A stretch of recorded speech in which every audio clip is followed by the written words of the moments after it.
several times. Hey, there we go. Holy cow, we're up and running. All right. I have. When I said I have checked several times, guess what? I checked several times. Talk about an internet connection. Holy macro. I'm like hard-lined into the fastest internet you can find. Hi, how you doing? If you're anything like me, you kind of feel guilty about watching the Masters this weekend, then you have a home here. Welcome to the Go Show, celebrating all things outdoors in this beautiful outdoor playground of a world that we live in. Please check us out all different social platforms. If you're watching on Facebook, we appreciate you hanging out. If you're watching on X, we appreciate you hanging out. Head over to YouTube as well. Follow along and subscribe. Appreciate it. And as you guys are my people, and you've been around me a hot minute, you know that technology and me do not go well together. What's up, Eddie? Parker, oh, you're up at the river? Oh, man. Yeah.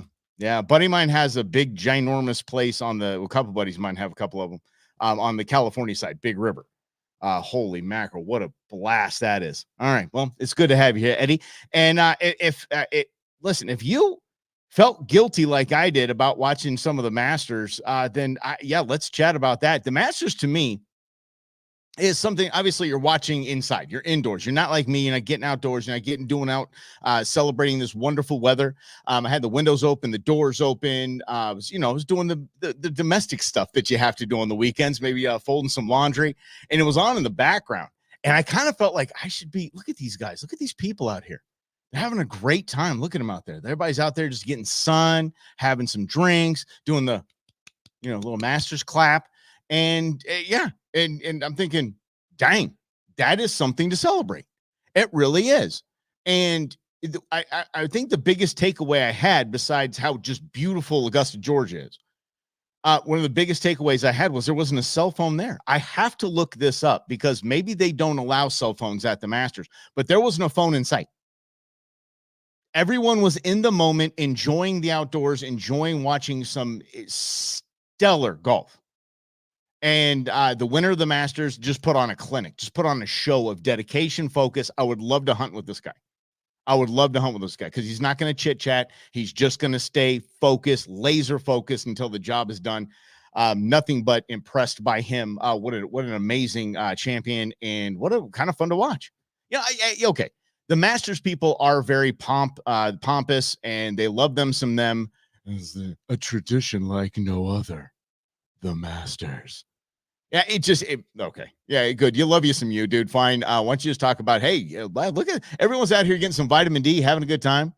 Yeah, that's it. Just stop being a tradition like no other. No, it isn't. It's a round of golf. It's 4 rounds of golf, and that's what it is. It's the same as any other tournament, and you get an ugly green jacket at the end, and that's it. But we should celebrate the outdoors.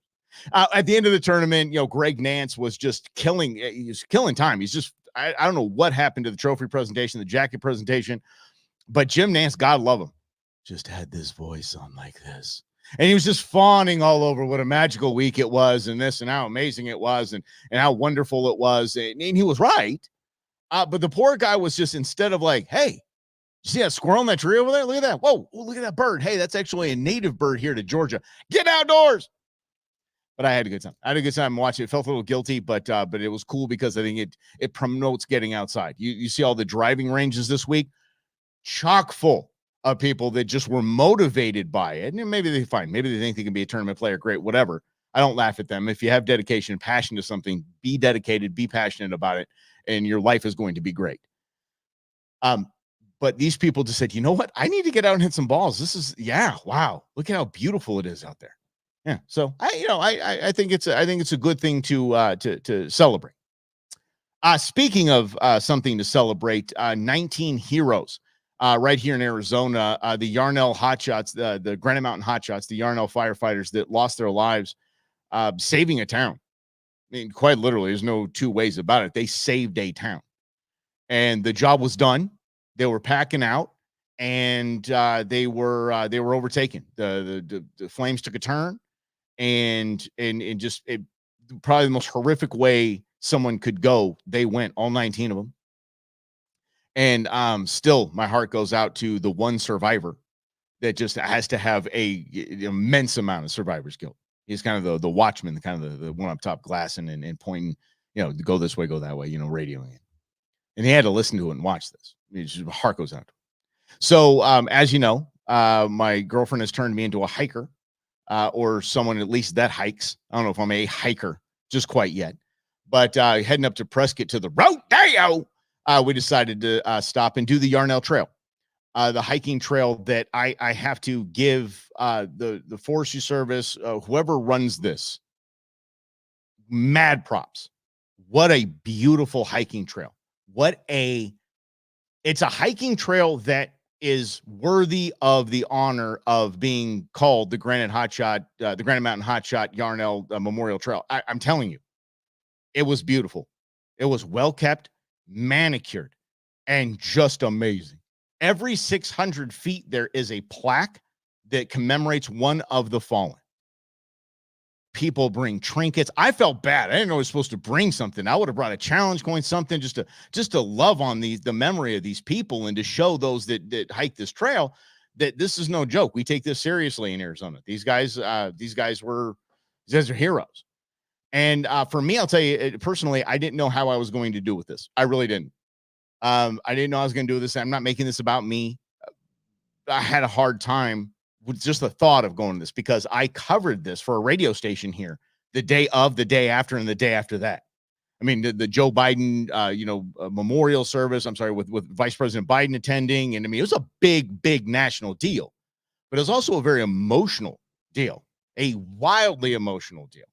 And it was challenging to be there for 3 days covering it, looking at their trucks that are still parked at the fire station. Seeing one of their kids' big wheels, just lost it. So I didn't know how I was going to feel going on this trail and seeing how it was going to be going back and forth. I didn't know how I was going to do. And I'm telling you, I was cool in the gang because A, it's a challenging trail. B, it is so worthy of that honor because it is so well taken care of. It's just beautiful. It was an honor and privilege to be able to hike it. Now, let's get to the getting outdoors portion of this story. Right out of the gates, there's stairs. Who said anything about stairs? Because new hiker here, new guy. I'm the new dude. Yeah, okay. We're starting with stairs. This is not a good thing.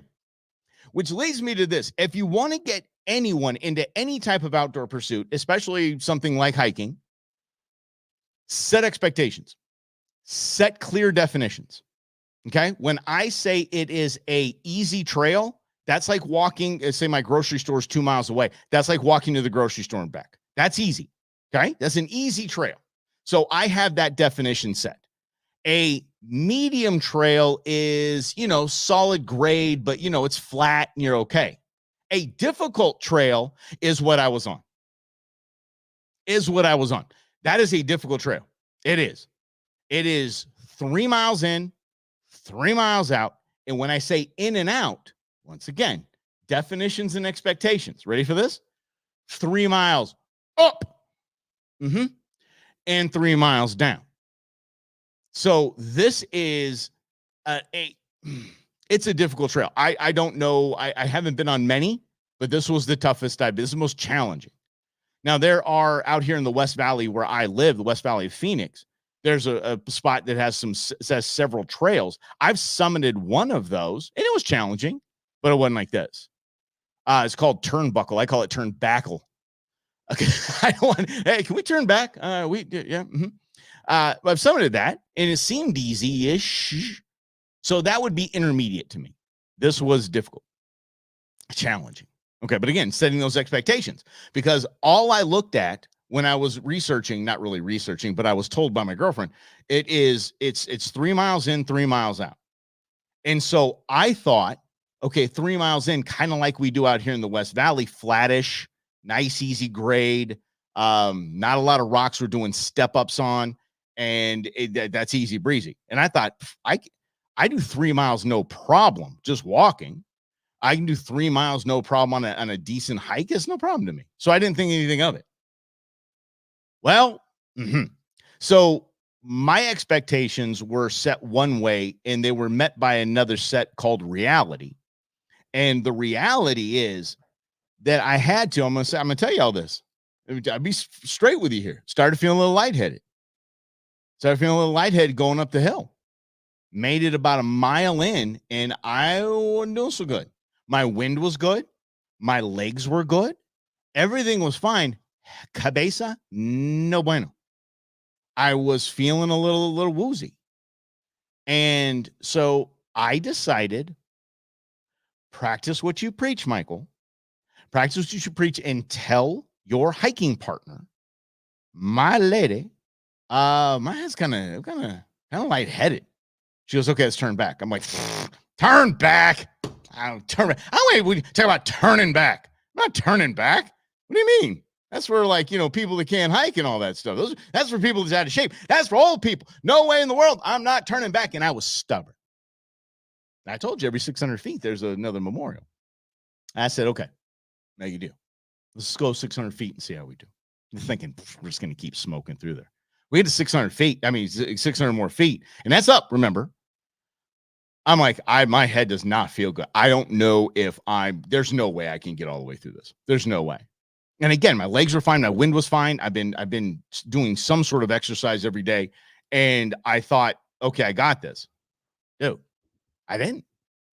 And for those of you that don't know, haven't been following us on our 11-year journey here on the Go Show, thank you for being here. Thanks for playing along. I've had 2 brain surgeries. Actually, 1 brain surgery, 1 skull repair surgery. So I'm very conscious of what's going on in the cabeza, right up in the noodle. Okay. And so I was being stubborn. I was being, let's just call it, I was being stubborn. I was being a man. I was being very, very stubborn. And my girlfriend was like, no, I'm not going to have a helicopter come get you. We're turning around right now and it's no big deal. And I'm pretty sure she was lying when she said, I'm a pro at turning around. I'll make every excuse in the world to turn around. I turned around and I went down the hill, kind of hat in hand, kind of thinking, whoa, I just got my butt kicked by half, not even half of a trail, of a climb, really more than a hike. And I kept thinking about how many times I've told y'all my opinion of people that don't listen to their bodies, people that push their limits, don't know their limits, and don't hydrate, yada, yada, keep the whole list goes on. They should be the ones that are charged for having rescue show up to save them. I've said that a bunch of times. Maybe not charged, maybe fined, maybe a little punitive slap in the hand. I was thinking about that. I was like, how am I going to make headline news? And that's the guy that preaches listening to their bodies and turning around and don't push your limits. That would have been me. I would have been that guy. And stack on top of that, I'm not giving an excuse, because I honestly, it kicked my booty, and it did. And I don't know why my head was hurting like it was, but it was dizzy lightheadedness. And it's not no bueno when you're on the hiking trail, especially when you're out and there's not a lot of people out there. It was getting warm. I was hydrated, and at least I do practice a little bit what I preach. But I've also been doing this intermittent fasting. I guess I shouldn't say I've been doing. It's been a month of just intermittent fasting. It's not really. I just started eating around noon. We got to the trail at about 10:45. I hadn't eaten since the previous day at about 8-ish o'clock, 7 o'clock, 8 o'clock. So I've gone 15-ish hours without any food. That might have contributed as well. So learning as we go along, learning as I go along, and knowing when I can and cannot push, and really just listening to my body, because I think it's important. It just is. And not getting stuck out there. So like the next day, my legs weren't sore. I wasn't stiff, anything like that. I was good. And it's fine. It was fine. It was just a head thing. So now I've got the what do we call that name? Havasupai. There we go. Good gravy. Havasupai. You got to know Spanish and native to live in Arizona. You really do. You just got to be able to pronounce it. Havasupai. I got that hike coming up. So I have to ask what the definitions are. I have to set the definitions and say, where do you put Havasupai in that? Now that I know Yarnell, and now that I know Turnbuckle out here in the West Valley, how would you rate it on that? That's what I want to know. Then I can do 6 miles easy. 6 miles won't be a problem to me. But elevation might be an issue. So we're going to definitely do some training, maybe some high altitude training, yeah, high altitude. Yeah, I like it. Just say, I'm training. I'm training for a big hike. Havasupai. Yeah, you got to get a permit to do that. Yeah. And by the way, Havasupai. People, listen to me. What? How much money? Holy. I was thinking, maybe $100, $150 for a permit. You think about like state agency or something like that. They're not going to charge you, but they're going to take you to the cleaners. 500 what? Now I got to tell you, if the prices stay there, this would be the first and last time I do this, because I'll be priced out of the market. You keep doing that. I'm serious. I don't even want to pay. I know it's going to be a once in a lifetime experience. It's going to be amazing, and I might want to do it again, but that price will keep me right out of it. Billy, nope, did it. I bought a t-shirt. It's great. Done. Got a lot of pictures. Got a lot of show content. Had a wonderful experience. $500. You can do for $500. You know what I can do for $500? I go to Blue Rooster and fill my freezer with hog. You see what I'm saying? Go like, okay, I'm on a camping trip for $500. I've never spent $500 on a camping trip at all. Holy mackerel! Yeah, that's what are you gonna do? Well, but anyway, I got that coming up, so I got to train for that thing. I'm turning 49 this week, and how am I training for stuff? Where did we get there? Training for stuff now? I'm that guy. Apparently, I'm that guy. Oh, and then okay, so we did this. Thanks for hanging out. So we did the Yarnell thing, and then zipped on in, and we stopped at Lazy G Brewery, and met a fan there. So excited. By the way, and I pulled up to the bar, and he said, hey, do you have a radio show or a podcast or something like that? I said, yeah. And my name is Mike Russell. And he's like, oh my gosh, I listened to you and Rob. I listened to you. And, I was like, holy mackerel. That's so cool. Yeah. So it was pretty neat getting to connect like that. And as random as that is. So stopped at the brewery, had a good meatloaf sandwich. And then we went into Prescott. The reason why we're in Prescott, remember, it's not Prescott, it's Prescott, rhymes with biscuit. Okay. And you know what? I fought for a long time on that. I'm like, no, it's Prescott. Look how it's spelled. Prescott. And people, dude, they'll die in that. They have no problem with that. They have no problem coming at you. It's Prescott. That's like Boise, Idaho. If you say Boise, dudes lose their mind. There are t-shirts when you go to the Boise airport that say BOY-SEE. Boise. Like, okay. Whew, I'm fired up about that. That Nevada. Don't say Nevada. Whew. Okay. Anyway, Prescott, up there in Prescott, we're there for the Maha Rodeo. Holy mackerel. Let me tell you something. I think the Findlay Toyota Center in Prescott is a really cool spot. That's actually where it all kind of ties in. That's where we had the Yarnell service. Like the next day, like just a memorial, people just didn't really know what to do and really had to get their heads around it, really had to act in that situation because nothing like that ever happened, especially small town stuff like that. It's just everybody knows everybody's crazy. But the Findlay Toyota Center is a cool little place. It's a cool little venue to see an event, and that's where they had the Maha Rodeo. Now, this is essentially it's PBRs. Here we go. Hold on, coffee. Hang tight. Give me a sec, guys. Hang tight. There we go. Pro bull riding, PBR. It's like the minor leagues. It's like going to catch a minor league game, minor league baseball game. Like these are good athletes. They're good at their craft, but they're trying to make it to the bigs. So that's where we are on this. Not the team event. By the way, the Ridge Riders, the Arizona Ridge Riders, anybody knows an Arizona Ridge Rider, put me in contact with them. I need to talk to these people because I am now obsessed with bull riding. I think it is so much fun. Not me bull riding. No, I'm not going to be training for that. No. Like I said, 2 surgeries to the cabeza. The potential is even retired of me going to do some bull riding. Anyway. I want to talk to them and I want to have them on. I want to talk about this experience, what I'm watching, what it's like, all of that. I want to get, I'm not going to go to one of those bars and be that, drunk sorority chick on the bull. But I want to talk to them. But these are the minor leaguers trying to get to that point, trying to get up to the top. And it was so much fun because I have to tell you this, and I mean this sincerely when I say this, that the rodeo might be the last major seed that we have to essentially show any kind of pride in our country. And I'm not getting political here. I'm not gonna get all patriotic on you. But I mean, you show up, it's America. We don't care how you look, We don't care what you dressed in. We don't care the color of your skin, your gender. We don't care about any of that. Just come one, come all, have some rodeo fun. Let's get out and have a good time. Let's do really cool stuff and watch some craziness because it's crazy. It really is. There's a certain amount, and that's why I want to talk to the Ridge Riders, and I want to give them some love too. There's a certain amount of crazy you have to jump on a 1,600-pound bull that can jump about 4 feet in the air.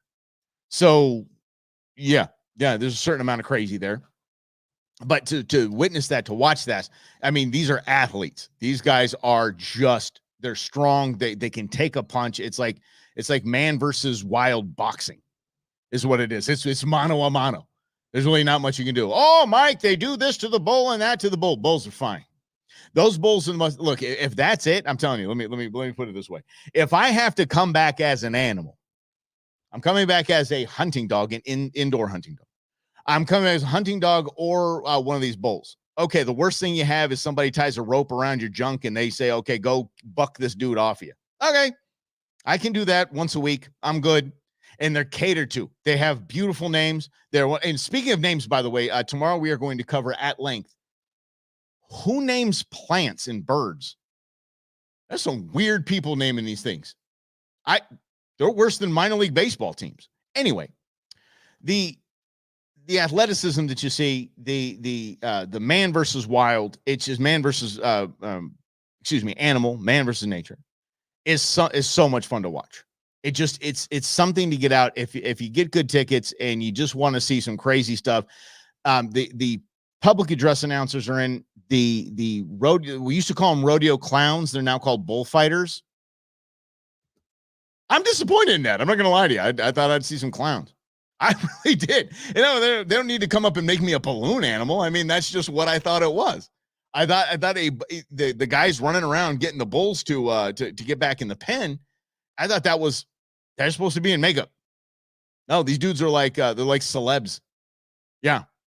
Anyway, so I was reintroduced to bull riding, and it was awesome. My girl got me some great seats. We were there in the front.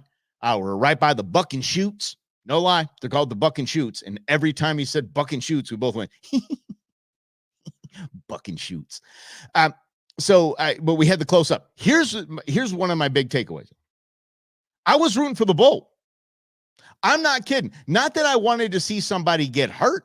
I wanted to see somebody get launched, because that's kind of what you do, right? I mean, even if you do the whole 8-second deal, you get bucked off the thing and you kind of do some cool little dismount. You get launched. And then after they get launched, then the rodeo, can we call them rodeo clowns? I don't want to offend anybody. Give me a Ridge Rider on the horn. The bull fighters, bull wranglers, they jump in. And I mean, sometimes they got to hightail it up the gate. They got to hightail it up the wall and just hope they don't get rammed. And then the second line of defense is this dude on a horse. And he's got a lasso with him. Mm-hmm. And he's got a lasso the thing. And he does the big spinny thing above the head. Looks really cool. I mean, it's just like, it's Americana to the nth degree. Just a spinny thing, Wild West style. And that's supposed to basically show the bull like, okay, all right, y'all ain't playing now. I'm going to go back into my chute and get spoiled. Sometimes that don't work. And they're dancing around, trying to get this thing back in. And there's a couple times where homeboy had to throw out the lasso and just hook the thing. And there was also a time where the bull rammed the horse right in the tuchus. I mean, just pop.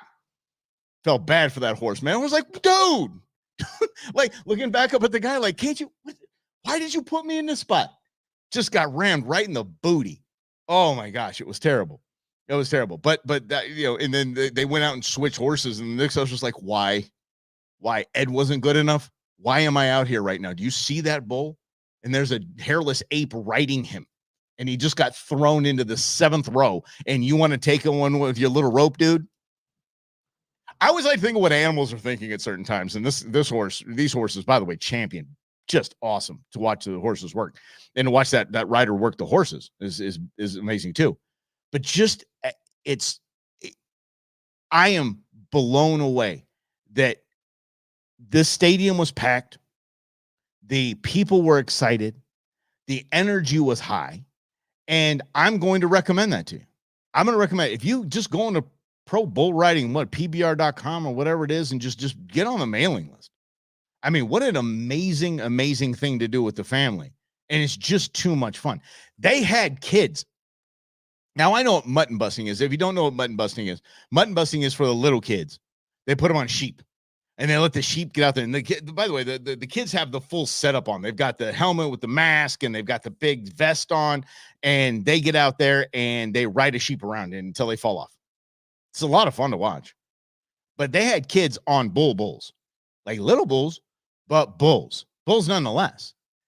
And there was this kid that did the whole 8-second thing, popped off like a champion, scurried up the wall, and then he went out into the middle of the ring, and it was like WWE. He was just like, yeah, and the people fired up and losing their minds. I'm like, this country is going to be just fine. Holy cow.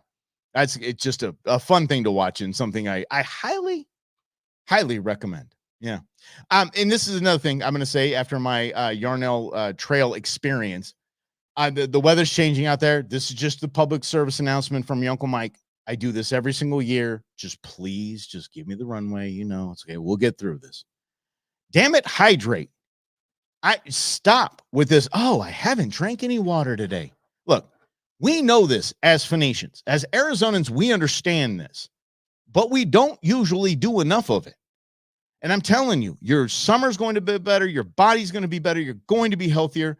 Don't drink all that sugary, energy drink, replenish Gatorade nonsense. Drink water, lots of it.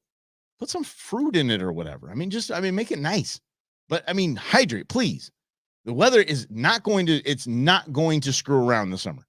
It's going to be hot, as it is every single year. So hydrate like crazy. If you're like me, I don't use sunscreen. So actually, I'm going to have to use sunscreen. Okay, I guess we'll just take the show in a whole different territory here. I'm actually going to use sunscreen this summer. I've been anti for years and years and years, but I just invested in a very large piece of body art. So I'm going to have to take care of that. Yeah, I'm going to have to protect that because that was an investment. And both financially and in pain. Whew. Y'all ever gotten a tattoo? That's not easy. I thought it would be a lot easier. I did. Until those needles were bouncing off up and down on my shin. Forget that noise. Holy mackerel. Yeah. So there you go. I'm gonna have to at least put some sort of sunscreen on to protect the leg and make sure it's all taken care of. So just in case you didn't know, this isn't Cirque du Soleil.